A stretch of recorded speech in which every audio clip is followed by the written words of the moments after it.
Bonjour la Réunion, bonjour le monde entier. Comment va-t-il si vous allez bien? Moi, m'allez mieux encore. Alors aujourd'hui, où est-ce qu'on est? Aujourd'hui, on est à Bois-Rouge. Bois-Rouge, il y a qui? Eh bien, à Bois-Rouge, il y a Monsieur Fred. Fred, il fait quoi? Eh bien, Fred, en fait, il a des ruches. Et dans les ruches, il y a quoi? Eh bien, il y a des abeilles. Et les abeilles, ils font quoi? Ils font du miel. Et miel, les bons pour toutes. Oui, c'est le pays à dire, miel, les bons pour toutes. Je vous invite à me suivre. Mais venez, je vous en supplie. Toutou, petit toutou, comment vas-tu?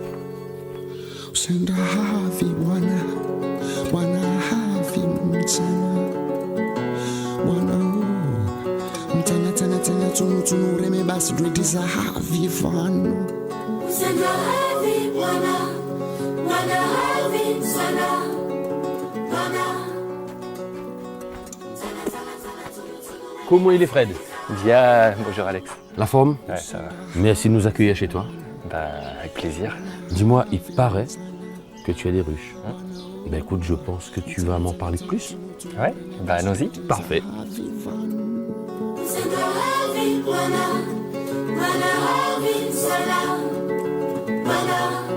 Je suppose qu'il y a des précautions à prendre avant d'aller voir les ruches. Il y a une chose à faire, c'est la fumée. C'est vraiment quelque chose d'indispensable pour aller voir l'abeille, pour qu'elle reste calme et pour qu'on puisse mettre la main dans un essaim sauvage ou ouvrir une ruche tout simplement. Ah bon, on va voir ça. Bon. Et tu as un bois spécial pour le faire ou tu prends n'importe quel bois? Non, je suppose pas n'importe quel bois, je suppose. Il faut pas forcément du bois. Du bois, c'est un peu... il faut que ça donne de la fumée. D'accord, donc on fume plus, ouais. Voilà. Là, bon bout, là. Le Kader. Kader. Le machoka. Qu'on utilise aussi pour les guêpes. D'accord, ok. Des anciens qui utilisent des bouts de goni aussi quelquefois. Et après, le plus simple, quand on a un feu à côté, c'est un petit bout de braise dedans. Tu ne prends pas plus de précautions, tu n'as pas de grands habits blancs de cosmonautes, etc. Ben non.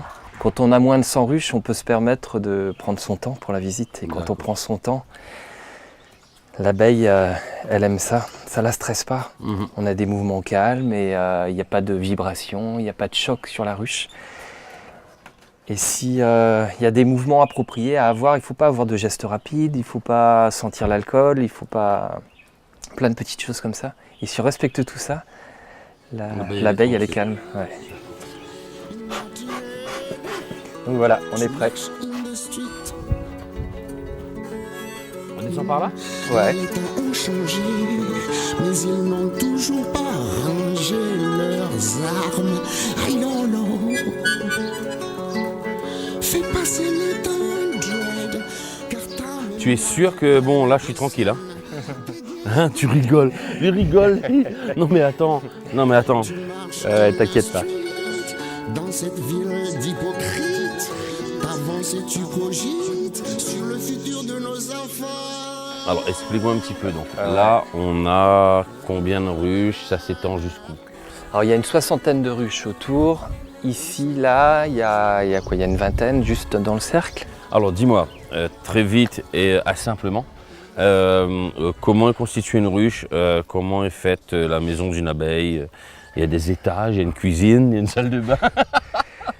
C'est vrai qu'on peut voir ça comme une maison. L'abeille a besoin d'un endroit fermé avec une entrée la plus petite possible. Donc l'intérieur, c'est creux. Elles construisent des gaufres où elles vont stocker soit des larves, soit du miel ou du pollen. Chaque ruche a sa reine? Il y a une reine dans chaque ruche, ouais. En créole, on l'appelle la mère. La mère. Et c'est un terme beaucoup plus juste parce que la reine, elle n'a aucun pouvoir. Donc c'est juste la maman de toutes les abeilles. Oh. Donc voilà, c'est vraiment une mère. Est-ce que comme les guêpes, il y a d'autres variétés d'abeilles? Il y a plusieurs variétés d'abeilles? Il y a plusieurs variétés d'abeilles, mais l'abeille mellifera, c'est l'abeille avec laquelle on travaille pour avoir du miel. D'accord. C'est la seule qu'on peut réellement domestiquer comme ça. Et il y a des tas de variétés différentes. Il y avait une abeille mellifera endémique des Mascareignes, l'abeille noire des Mascareignes, qui sait, à l'image de la population, il y a eu un apport extérieur aussi d'abeilles du monde entier, l'abeille d'Europe, d'un peu partout d'Australie, etc.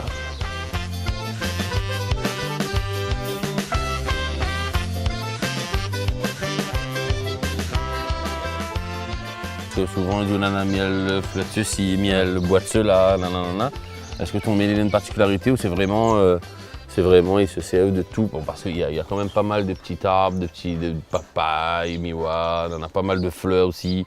Est-ce que voilà, c'est une variété spéciale ou Il y a une grosse récolte de baies roses. tu reconnais direct la provenance, si je puis dire, du miel par rapport à la couleur, par rapport à une consistance, bon, au goût, je suppose aussi. Ouais, au goût aussi. Au goût. Alors Ouais. dis-moi un petit peu, donc couleur. Allez, le plus facile, le miel de Choca, couleur un peu fluo, vert fluo, un peu foncé. Ok. Et puis vraiment pas bon au goût, quoi. Là, on ne veut pas se tromper. Mon parrain l'a dit à moi comme ça. Un grand mamaille 12 ans, ça l'a pas fait un mousse à miel, mon noir. Hey, mais connais-tu un miel vert? Alors faut pas avoir peur, viens quand tu veux m'attirer ta goûter. Donc voilà, tous les gestes, c'est ça. D'accord. Il suffit d'un petit geste rapide comme ça pour qu'elle... Fais pas. Non mais Donc, fais pas. que Fais des pas gestes. de geste rapide. Il est rigolo lui.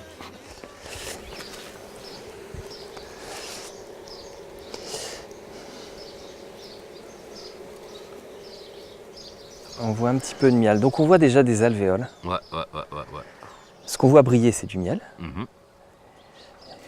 Une abeille, elle va sur la fleur, elle prend du nectar, c'est un liquide sucré qu'il y a dans la fleur, elle la ramène à la ruche. À l'entrée de la ruche, une de ces abeilles-là sont jamais sorties de la ruche encore. D'accord. Elles prennent le nectar par trophalaxie, par bouche à bouche, et elles l'amènent ici. Et là, pendant 5-10 minutes, on voit, elles ne bougent pas, elles vont cracher, ravaler le nectar pour le transformer en miel. D'accord. Là, elles font tous les travails successivement en fonction de leur âge en fait. Les plus jeunes, je suppose que c'est celles qui restent dans la ruche et les plus vieilles sont celles qui sortent. C'est ça. C'est un travail à risque de sortir, donc c'est plutôt les plus vieilles ouais. qui vont aller sur les fleurs et puis ramener la nourriture en fait de l'extérieur. Ce miel, il contient trop d'eau. S'il est conservé comme ça, il va fermenter, il sera plus bon. Donc elles vont sécher la ruche une fois que l'alvéole est pleine et boucher l'alvéole. Comme nous, on bouche un pot de miel. Et une fois que c'est bouché, c'est la seule nourriture qui se conserve éternellement. Mousse à miel, il ronfle dans mon oreille, les pagaillards. Dans une petite ruche comme celle-ci, tu as combien d'individus, d'après toi? Là, il y a 25 000 abeilles environ. Il met un tapoc simoné, avec un petit cocoon, il lui fait la fumée. Paraît c'est un gramoun qui m'a pas toupé. Explique-moi, s'il te plaît, comment elles s'organisent les abeilles. Elles communiquent entre elles. Déjà pour expliquer où elles ont trouvé une fleur. Elles reviennent à la ruche et font une danse pour expliquer tout ça. D'accord. La qualité de la fleur, la quantité, la direction par rapport au soleil, la distance, tout ça expliqué juste par une danse. Donc c'est un système de communication super efficace. Elles vont toutes aller systématiquement à l'endroit où... C'est mieux. Imagine maintenant, je vais trouver un restaurant et je vais faire... la danse pour l'expliquer aux autres.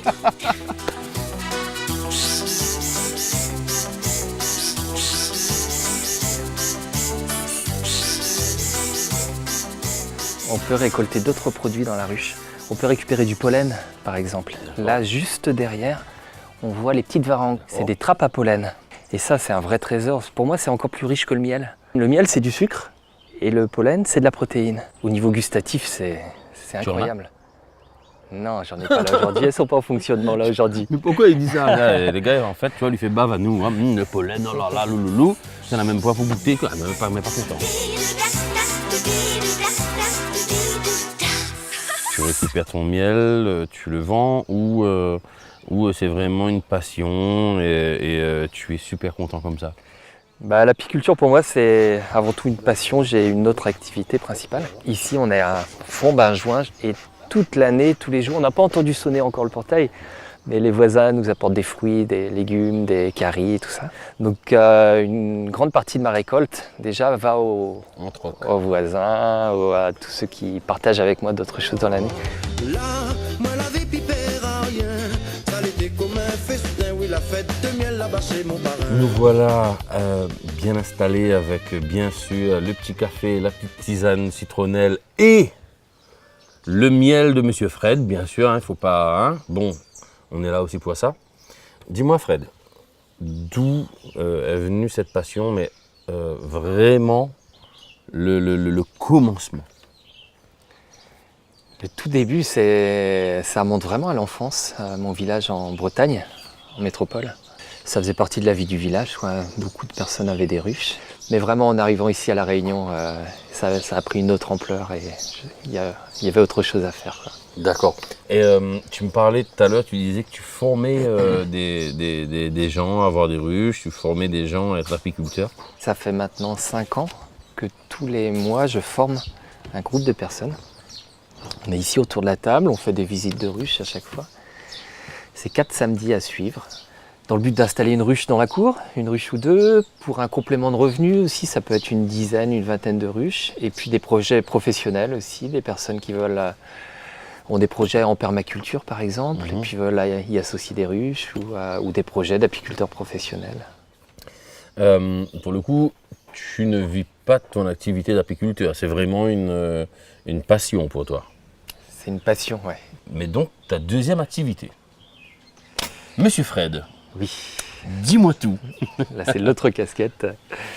Je suis l'auteur des Azous, je suis auteur de bande dessinée, dessinateur.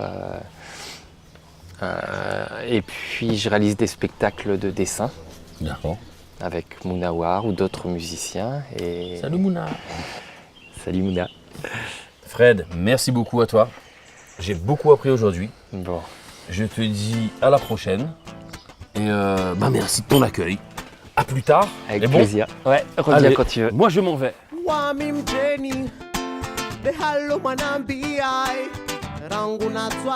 Voilà, messieurs, dames, l'émission se termine. Mais ne pleurez pas, je reviendrai, promis, juré. On s'est arrêté dans l'ouest, dans la savane. Moi, j'adore cet endroit. C'est calme, c'est joli. Je vous dis tout simplement au revoir, à la prochaine émission. Et petit détail très important, on n'est pas du tout sorti de l'auberge. Enfin, c'est dans la diamant que c'est vrai que quand on rentre dans l'auberge, on ne peut plus en sortir. Trop de bons produits, trop de bons produits.